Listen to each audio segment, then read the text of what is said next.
Muito bem. O próximo passo é a gente fazer as alterações necessárias lá no Node MCU para efetuar o controle desses motores de forma adequada, tá? Antes disso, eu fiz mais ou menos um esboço aqui de como que eu acredito que a gente deva fazer essa lógica de programação. E eu queria mostrar para vocês aqui direto mesmo no papel, quando eu fiz, e explicar alguns pontos. Então vocês podem ver aqui que eu só fiz uma representação do que a gente tinha por enquanto da lógica de programação que a gente tem gravada lá no nosso Node MCU, né? Tem os pinos deles, o D5, D6, D7, D8. Aqui tem os defines, GPIOs, né? Que a gente já fez essa definição dentro do programa. Aí tem a nomenclatura dos LEDs, os comandos que eu estou dando lá no programa do projeto do Android Studio, né? Que é a letra A, a letra B, C e D. A direção, né? Que no caso é frente, atrás, esquerda, direita. E a parte visual. Isso é o que eu tenho atualmente. A gente vai ter que alterar um pouco essa lógica, porque esse programa foi feito para fazer pequenos testes utilizando os LEDs. Agora a gente vai fazer os acionamentos dos motores. Então a gente vai ter que fazer algumas alterações aí. Então, continuando, eu tenho aqui uma representação dos dois transistores de controle, tá? Considerando uma ponte H. Então eu tenho o transistor TBJ, que é o BC548, aquele menorzinho, né? E o chip 122, que é o transistor também que faz o controle em conjunto com o outro. Então aqui eu defini, por exemplo, o controle 1 e controle 2. Aí vocês podem ver que eu tenho uma tabela aqui com alguns valores para testar o funcionamento do motor, né? Então quando eu tenho um nível lógico 0 em ambos os terminais aqui, ó, nesse terminal aqui e nesse terminal aqui, eu vou ter o motor parado. Quando eu tiver 0 no transistor BC548 e 1 no chip, então eu vou ter o motor girando num sentido. E quando eu tiver 1 e 1, eu vou ter o outro sentido, que é nível lógico alto aqui e nível lógico alto aqui. Então é disso que a gente precisa saber para fazer o controle. Basta a gente mapear, né, esses pinos aqui que a gente vai utilizar e colocar esses níveis lógicos, né, alto ou baixo, de acordo com a lógica que a gente vai desenvolver.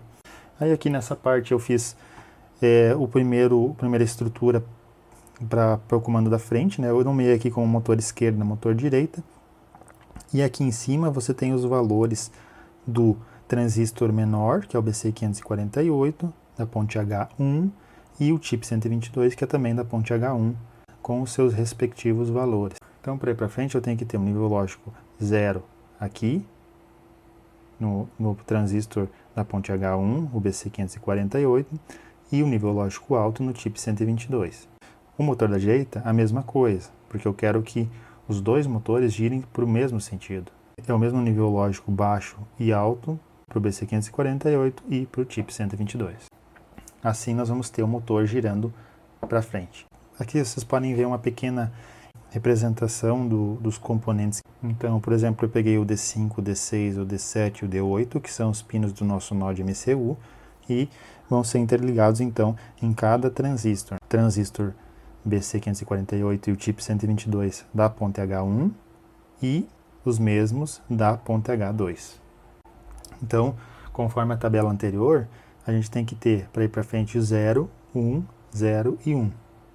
Essa é a lógica que eu tenho que ter para o motor ir para frente, para os dois motores ir para frente. E aí, tendo essa estrutura lógica aqui, basta você representar em formato de programação lá no Node MCU, né? Aqui eu botei um exemplo, tá? A gente vai fazer depois todas essas alterações, mas só em fins de introdução aqui já para vocês. Por exemplo, eu tenho lá os meus pinos do Node MCU, né? Então eles estão sendo definidos como controle 1, 2, 3 e 4. E aqui é a representação dos pinos lá do microcontrolador. E aqui vocês podem ver que tem exemplos de comando de como que a gente vai fazer, né? Eu tenho o comando lá digital write, controle 1, low, nível lógico baixo. Depois controle 2, high, controle 3, nível lógico baixo. E controle 4, nível lógico alto. Então é isso que a gente vai fazer basicamente lá no nosso código de programação. Apenas complementando aqui, eu tenho A mesma lógica de programação aqui para trás. Então vocês vejam que eu coloquei nível lógico alto em todos os pinos, né? Então eu vou ter o motor para o sentido 2. E eu tenho também uma lógica que eu fiz aqui para a esquerda e para a direita. Então nesse caso aqui, considerando você visualizando o robô pela parte de trás, né? Quando eu quero ir para a esquerda, na verdade o que eu tenho que acionar é o motor da direita, para ele fazer essa curva assim, né? Da mesma forma para a direita, eu tenho que acionar o motor da esquerda e um deles fica parado. É isso que eu faço aqui. Eu boto o nível lógico baixo na ponte H1 em ambos os transistores, 0 e 0.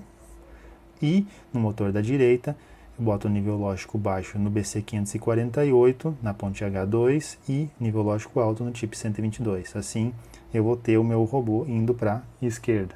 A mesma lógica funciona aqui para a direita, só que ao contrário.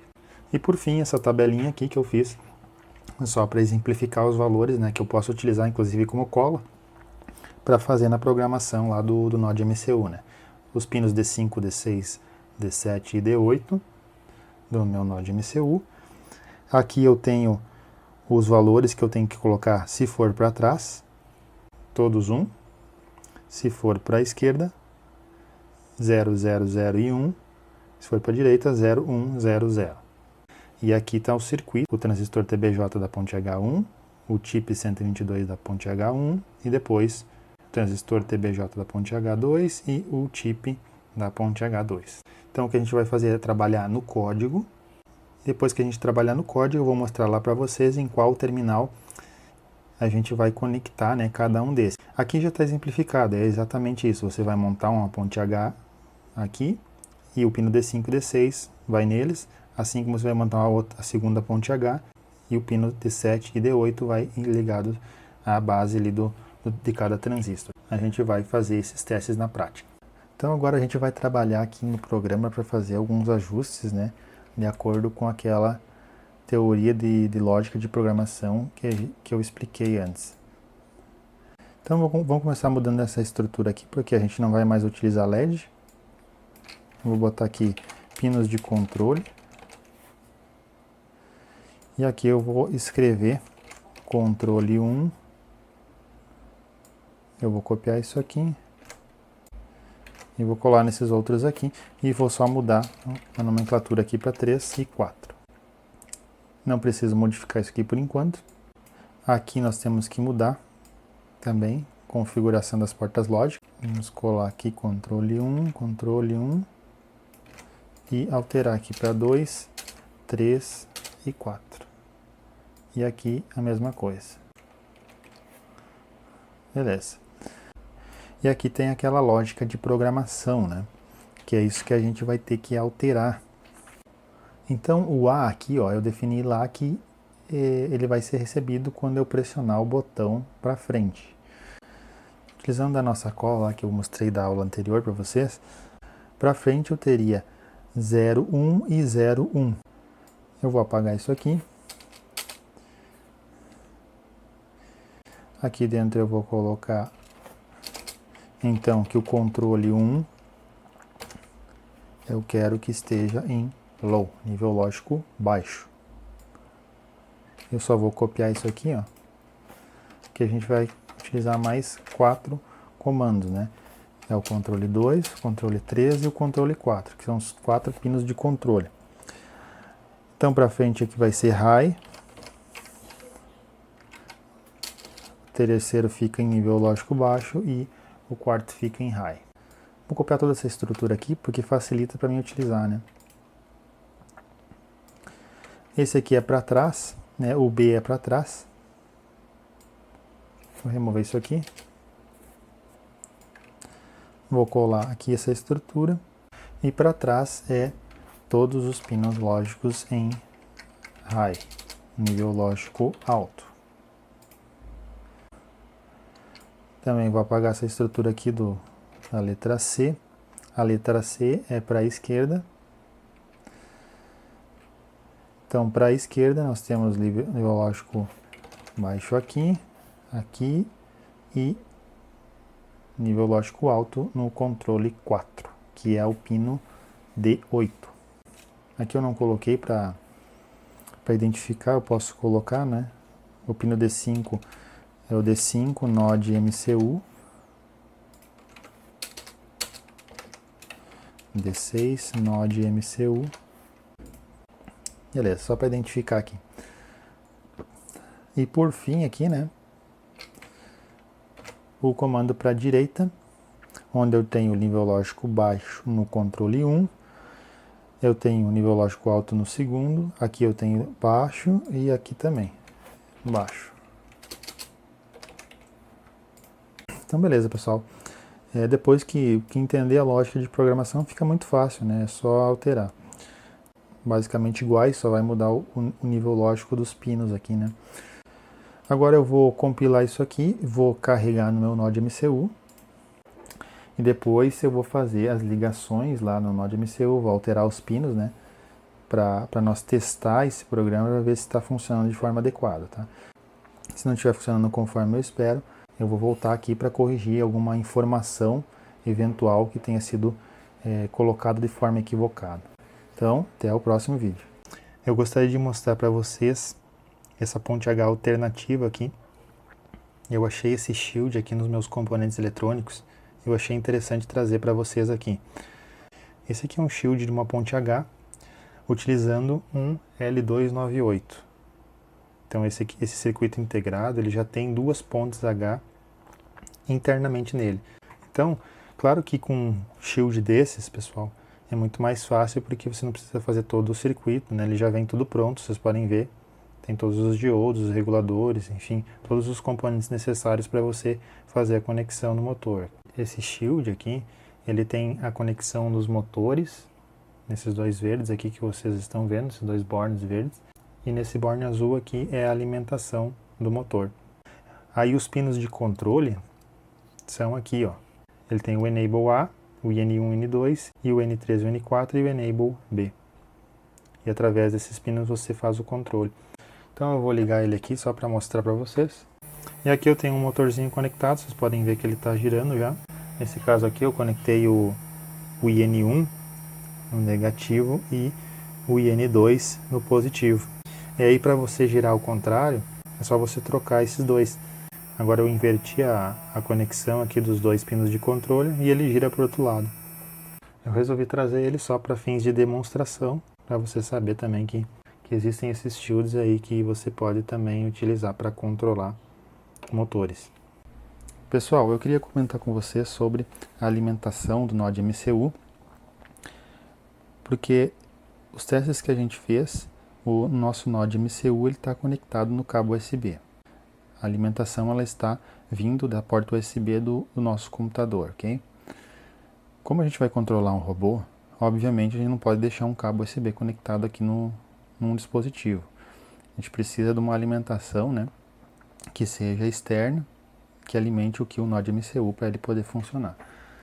Então, para fazer isso, vocês podem ver aqui que a gente vai fazer a alimentação dele aqui no pino VIN, que é esse pino aqui, ó, que é onde a gente coloca então a tensão de entrada para a alimentação do dispositivo. Então eu achei aqui o esquemático do meu Node MCU. Então eu queria verificar aqui a alimentação dele. Aqui vocês podem ver que tem outras coisas, né? A parte do esquema do núcleo do ESP, a conversão ali, a parte de comunicação, né? Mas o que eu estou interessado é nisso aqui, ó. Eu vou aumentar aqui. Então vejam aqui a parte da alimentação. Então aqui ele mostra que nós temos um componente eletrônico, né? Que é um regulador de tensão, esse NCP. Nesse esquema aqui ele está mostrando uma tensão de entrada de 5 volts e na saída 3.3 volts, que é a tensão padrão que o Node MCU trabalha. E aqui ele também tem a informação, ele consta aqui como máxima tensão, né, de alimentação, 20 volts. Eu particularmente, as poucas vezes que eu liguei o meu Node MCU, eu nunca coloquei nenhum tipo de tensão perto disso, ok? Eu sempre utilizei tensões mais baixas, mesmo se eu tiver uma tensão um pouco mais alta, né, 12, 15 volts, eu prefiro utilizar um regulador de tensão para entrar aqui uma tensão menor, mais por questões de segurança. Eu acredito que é bom a gente sempre utilizar uma margem de segurança aí para não ter problema. Se nós verificar esse componente aqui, ó, esse regulador de tensão aqui, esse NCP, que é o datasheet aqui, ó, vocês podem ver aqui embaixo que realmente, ó, os valores máximos que aceita da entrada é até 20 volts. Mas como eu falei, é bom a gente utilizar tensões menores para não correr nenhum tipo de risco. Então, na nossa fonte, né, a gente vai ter um pack de pilhas ali. Provavelmente vai estar entre 6 a 6.5 volts, ok? Teoricamente, né, não teria problema nenhum você ligar aqui direto no VIN a fonte de alimentação. Eu vou gravar o vídeo testando, mas talvez eu venha usar algum outro tipo de componente antes disso aqui, antes de conectar, né, ao nosso Node MCU.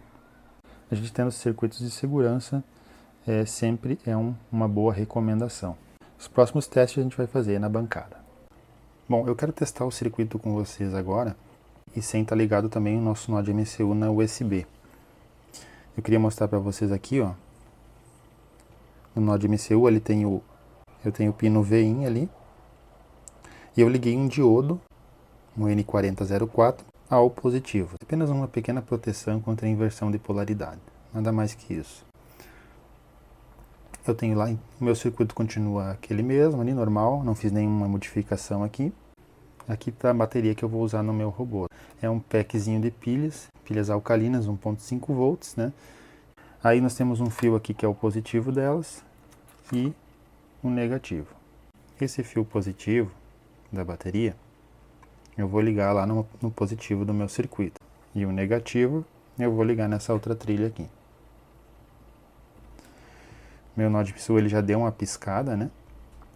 Quer dizer que ele já ligou, já alimentou. E eu vou tentar colocar o celular do lado aqui, para nós ver se eu consigo fazer o controle e mostrar para vocês também. Então olha só pessoal, eu estou aqui com o programa aberto. Vai para frente, aí para trás, à esquerda e para a direita. Perfeito. Então, em princípio está funcionando. Apenas para comentar com vocês, pessoal, aqui, ó, como eu estou ligando ele direto na alimentação, na mesma alimentação, mas é interessante sempre você ter um circuito que tenha algum tipo de proteção também, né? Contra curto-circuito, contra sobretensão, porque vocês vejam que ele está ligado direto no nosso Node MCU. Qualquer problema que acontecer aqui na alimentação, ele pode danificar todo o meu Node MCU. Eu vou ver se eu deixo um exemplo de algum circuito para vocês, caso vocês queiram saber. A gente vai ter que colocar todo esse aparato aqui em cima. E o pack de pilhas é esse aqui. Eu vou fixar provavelmente ele também com uma fita dupla face, alguma coisa desse tipo, nessa parte de acrílico aqui, né? Você coloca aqui. Posso colocar esse botão aqui, ó, esse botão liga-desliga, né? Posso adicionar também aqui e ligar aqui na minha bateria, caso eu queira. Vou ver se eu vou fazer isso. E aí os circuitos vão nessa parte de trás aqui. Eu vou mostrar também para vocês como que vai ficar todo ele finalizado. Toda a circuitaria você pode desenvolver como você achar melhor. Eu vou deixar todos os esquemáticos, né, de ligação. Você pode fazer uma plaquinha. Você pode também mandar fabricar ela em alguns sites especializados que fazem esse tipo de fabricação de PCI. Também tem essas plaquinhas ilhadas, ó, que você pode ir soldando embaixo e colocar os componentes aqui, também utilizar esse tipo de coisa.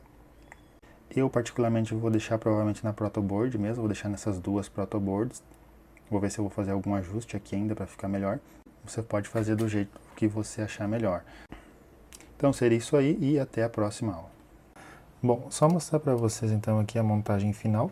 Aqui vocês podem ver que o pack de baterias aqui e as duas protoboards, eu fixei elas com fita dupla face. Tem um pedaço embaixo para ela fixar aqui. Coloquei algumas presilhas aqui só para firmar esses fios. Esses fios poderiam ter ficado melhor, né? Não ficar toda essa volta aqui. Mas como eu já tinha soldado, eu resolvi não mexer. Daí eu só juntei eles aqui, para eles não ficarem atrapalhando lá o motor nem a roda. E é isso aí, pessoal. Essa aqui é a montagem, então. Aqui eu tenho o negativo da bateria aqui, ó, do pack de pilhas. E aqui o positivo. É só conectar lá no positivo, né? Na trilha do positivo lá. esse aqui coloco na trilha do negativo aqui. Aí está pronto para começar a nós fazer o controle.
Vamos então fazer uma versão com algumas modificações, né? Uma versão 2. A gente já viu que o nosso robô está funcionando aí. A gente consegue já fazer o controle dele. Mas eu resolvi fazer uma versão 2 aqui, só adicionando essas pequenas modificações, até para vocês conhecer isso aqui e saber que vocês podem utilizar até em outros projetos.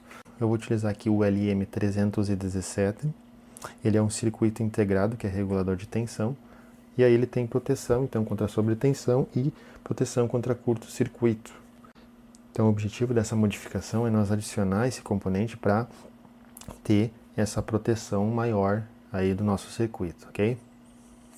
Eu vou utilizar dois LM317 e eu defini aqui o seguinte: eu vou fazer uma fonte de alimentação do nó de MCU de 5 volts e uma fonte de alimentação do motor de 8 volts.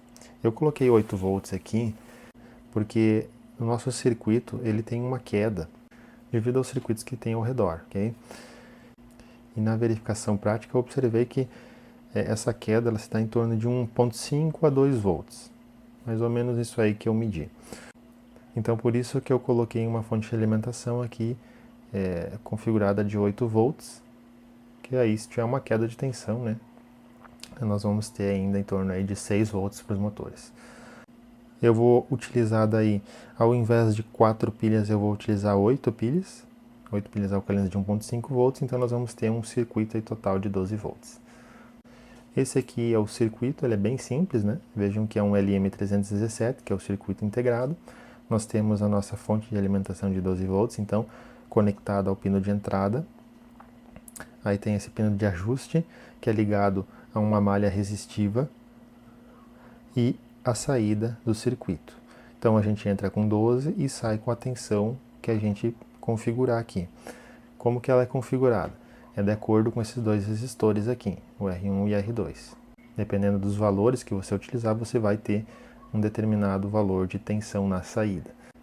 E eu coloquei aqui, para calcular o valor da tensão de saída do regulador, basta utilizar a fórmula abaixo. Tá? Essa fórmula aqui ela tem no datasheet do componente.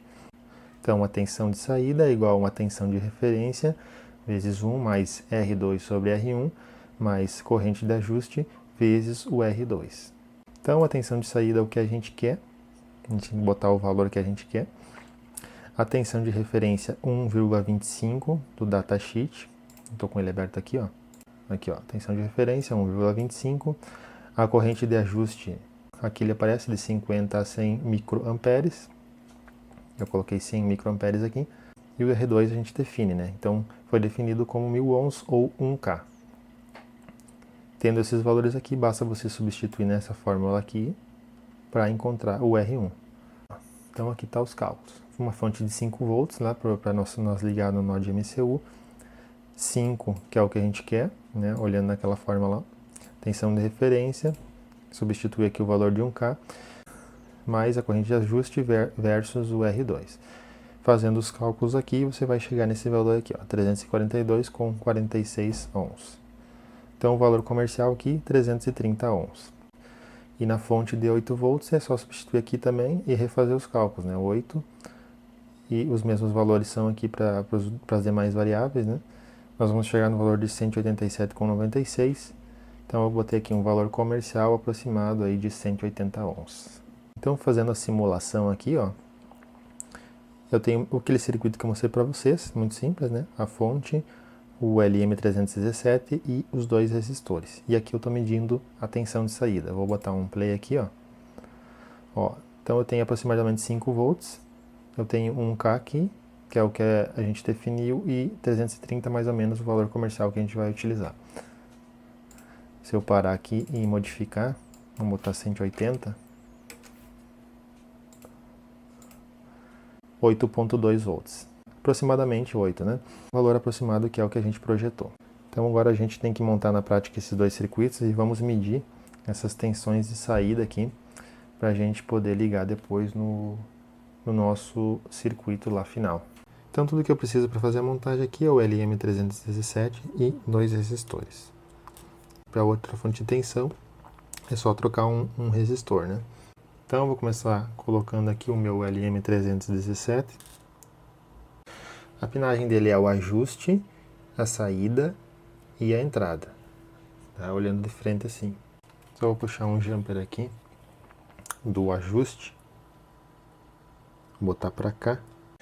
E aí eu vou pegar o resistor de 1000K, de 1K melhor dizendo, 1000 ohms, né, 1K. E eu vou colocar no negativo. Eu vou botar para cá. E o outro resistor de 330 ohms, a gente tá montando primeiro a de 5 volts. Eu vou colocar ele na saída, que é o pino do meio aqui, ó. Então lá do pino do meio até essa trilha aqui do resistor, ok? Esse de 1K a gente tem que ligar no negativo aqui. Eu vou puxar um jumper aqui, ó, para ficar fácil de nós medir depois, do pino do meio, no pino do meio para cá. Aqui é onde eu vou medir a minha saída. E a minha entrada é esse terceiro pino aqui. Então eu vou puxar um jumper aqui. Eu vou colocar lá em cima. Que lá naquela trilha eu vou ligar os 12 volts. Então os 12 volts aqui. Aqui o negativo. Ok, então ele vai entrar 12 volts. E nesse pino aqui amarelo tem que sair aproximadamente 5 volts. Então, meu circuito está ligado aqui. Eu tenho alimentação de 12 volts. Eu vou colocar mais para cá. Para tentar mostrar para vocês aqui o multímetro. Vou colocar aqui a ponteira e aqui. Então aí, ó, beleza, né? Temos a nossa fonte em 5 volts. Eu medi aqui, ó, na alimentação, eu tenho mais ou menos 12 volts entrando. E na saída, 5 volts, ok? Eu vou desligar o circuito e trocar o resistor. Vou trocar esse resistor aqui, que vocês estão vendo, esse de trás aqui, pelo de 180 ohms. Então eu troquei o resistor por 180 ohms, deixa eu medir aqui, ó, na entrada de novo, aproximadamente 12 volts. E aqui na nossa saída, 8.17 volts. Tem uma diferençazinha, né, em função do valor do resistor, também do valor dos cálculos que a gente fez, é aproximadamente os 8 volts que a gente projetou. E aí a gente tem as duas tensões. Quero mostrar aqui para você uma alteração que eu fiz também no aplicativo Android. Vocês podem ver que eu adicionei um botão de parar. Para fazer isso é muito simples, né? É só você fazer o mesmo procedimento que a gente fez com os outros botões. Então eu fui aqui para adicionar o meu vetor, Vector Asset, selecionei aqui o ícone, aqui eu pesquisei por Stop, adicionei esse botão aqui. Quando nós adicionarmos aqui no avançar, que nem a gente fez com os outros botões, ele vai entrar aqui na lista de imagens para ser utilizadas. E depois você simplesmente arrasta um Image Button para a tela aqui, posiciona ele e clica no Infer Constraints e ele vai estar fixado na tela. Depois você pode adicionar uma ID para ele, que nem a gente fez com os outros botões, né? Eu coloquei a ID parar e adicionei aqui ele na nossa classe Java. Basta simplesmente que você adicione as linhas de referência, como eu coloquei aqui, adicionando mais essa linha aqui, e depois adicionando a propriedade de clique do botão. E aqui então eu adicionei um novo comando para que quando a gente pressione esse botão de parar, ele envie um determinado valor, que nesse caso aqui eu só segui a ordem aqui de uma string, então estou enviando a letra E. E aqui não tem mais nenhuma alteração para ser feita, é simplesmente isso, você vai adicionar o botão na sua interface gráfica, vai referenciar o elemento, adicionar a propriedade de clique e adicionar o que você quer que ele faça, ok? E aqui no programa do NodeMCU, nós temos também que fazer o tratamento para ele receber essa nova variável, né? Eu só fui aqui embaixo então e defini uma nova estrutura. Então, se receber a letra E, estou configurando para nível lógico baixo no controle 1, 2, 3 e 4. Com isso, eu estou dizendo que eu quero que os meus motores fiquem parados.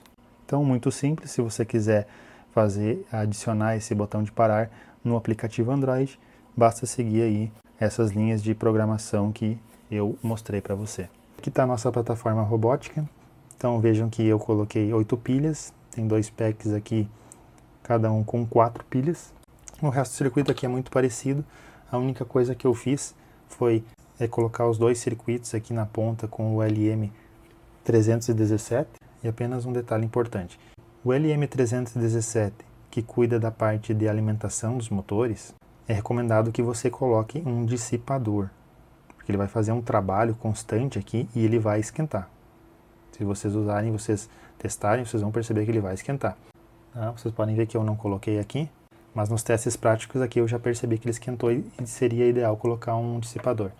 Mas como eu vou fazer aqui um teste rápido do nosso robô funcionando, então eu não coloquei por enquanto.